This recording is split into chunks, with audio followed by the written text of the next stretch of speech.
Agora chegou a hora de fazermos o balanço deste pontificado do homem, José Manuel, que apareceu a dizer que tinha vindo do fim do mundo para liderar a Igreja Católica, não é?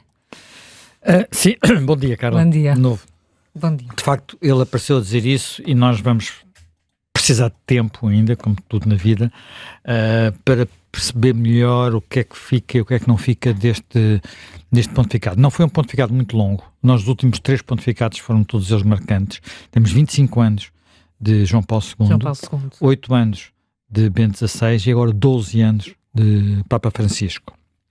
Mas aquilo que me parece que muitas vezes as pessoas têm tendência a esquecer é algo que nós de alguma forma referimos aqui até no último programa, na quinta-feira passada, quando estávamos a falar eu julgo que falámos disso, estávamos a falar da coincidência das datas deste ano, da Páscoa cristã com a Páscoa ortodoxa e do facto de ser mais fácil na Igreja Católica chegar a um acordo com a Igreja Ortodoxa do que na Igreja Ortodoxa, porque na Igreja Católica há um herdeiro de Pedro. Portanto, há um herdeiro de Pedro, há alguém que tem uma autoridade universal e a Igreja mantém-se como corpo universal. Nenhuma outra Igreja cristã é assim, nenhuma outra religião do mundo é assim. E isto é muito relevante por muitas razões diferentes e não é apenas pela unidade da doutrina que é uma questão relevante.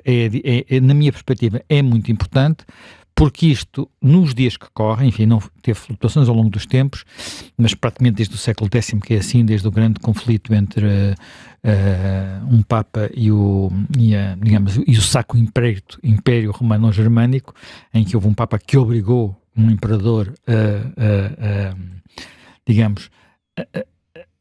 no fundo a dizer, eu não dependo de ti e tu não dependes de mim, no limite, não é? Foi isto, porque antes havia a ideia que ele tinha que ser uma espécie de súbdito.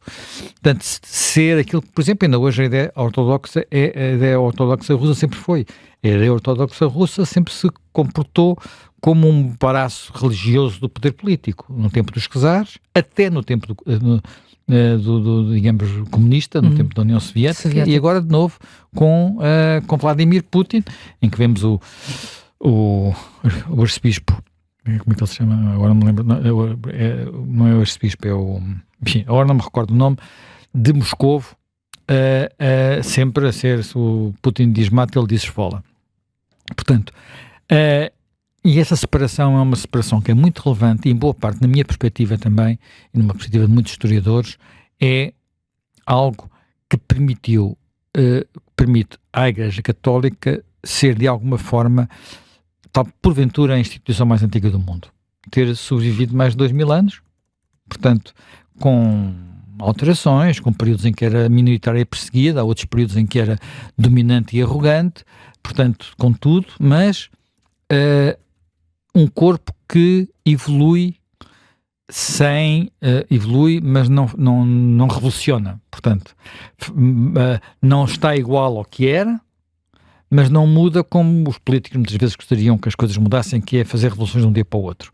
E como há outras igrejas às vezes fazem, por exemplo, as igrejas protestantes, evangélicas, que também não têm um corpo, também não têm uma doutrina central, também não têm, são muitas, são muito variadas, têm muitas tendências, digamos assim, muitas vezes há umas que vão mais depressa atrás do espírito do tempo, e outras que se tornam também, por outro lado, bastante mais conservadoras, e nem sempre isto corre bem nem para um lado nem para o outro. E a Igreja Católica, até pela sua característica de ser muito, muito abrangente, sempre conseguiu conciliar isso. E é muito interessante desse ponto de vista, olhar, quer dizer, para duas coisas diferentes, que é, por um lado, aquilo que se diz na comunicação social, nomeadamente, e aquilo que é o legado que fica.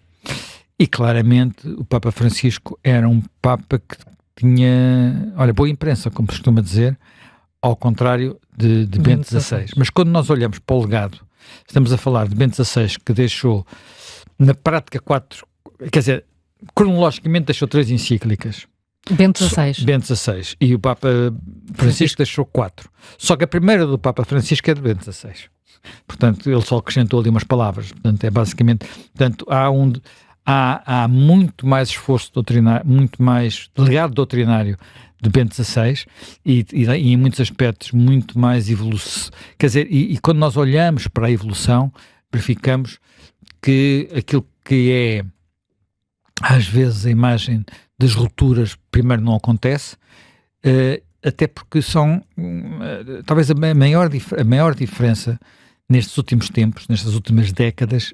A primeira grande diferença foi a eleição de João Paulo II. Deixámos de ter um Papa italiano. Eram séculos e séculos de Papas italianos. Isto é muito relevante, porque isto é fruto, por um lado, quer dizer, a Igreja estava muito dependente de Papas italianos, porque estava muito centrada no Vaticano. E o Vaticano, a burocracia do Vaticano, todos aqueles cardeais que vivem em Roma, tudo aquilo dominava de facto a Igreja. E com João Paulo II há a eleição de um Papa que não é italiano, naquele caso um Papa polaco. E a partir daí é como que a quebra de uma rotina e a ideia de que os Papas não têm que vir da hierarquia do Vaticano. Portanto, não tem que...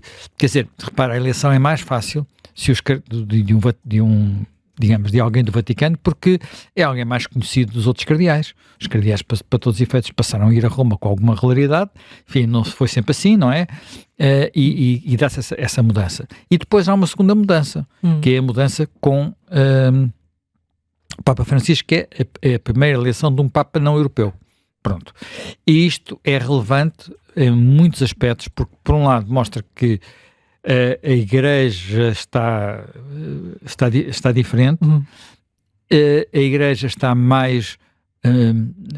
representa melhor o que é o conjunto da cristandade, digamos assim, que já não é apenas o vosso... Cristandade durante séculos e séculos e séculos era a Europa Ocidental. Era a Europa. Pronto. Era sinónimo, são palavras quase sinónimas durante a Idade Média. E agora não, agora é uma religião global. A Europa nem será a região do mundo onde tem mais peso, mas por exemplo, às vezes a gente tem que ter percepção do que... Diz assim, bem, com o Papa Francisco, o peso da Igreja, nomeadamente na América Latina, mudou. Eu não tenho a certeza disso. Eu não tenho agora o número de cor e não consegui recuperar a notícia, mas no Brasil o número de evangélicos vai ultrapassar os 50% na próxima década. Portanto, vai ser... Portanto, há uma mudança também muito grande aqui ao nível dominante dos na América. Há uma mudança importante, pelo menos no Brasil. Os outros países da América Latina não conhecem em detalhe, mas o desafio da Igreja Católica em países como o Brasil e os países da América Latina é um desafio que vem de outras igrejas, neste caso evangélicas, sobretudo evangélicas. Portanto, não é uma guerra, mas é uma competição. Portanto, há aqui um espírito diferente. E isso não se alterou, não se parece ter alterado com o Papa Francisco. Porque há aqui sempre uma relação entre aquilo que é a primeira reação, digamos assim, dos meios de informação, que muitas vezes não estão muito... é uma reação mais política, e este Papa era mais político, talvez de todos os últimos... Quer dizer, João Paulo II era super político, mas de uma maneira diferente. Este era um Papa que era um Papa político-mediático, digamos assim, ao contrário do tímido Bento XVI, que era uma pessoa tímida, que não gostava do palco, não gostava de estar e que presente, tinha aquela imagem mais austera. Fechado, tinha uma imagem mais austera, o que não o favoreceu nada em termos de boa imprensa ou má imprensa. Ele sempre teve má imprensa.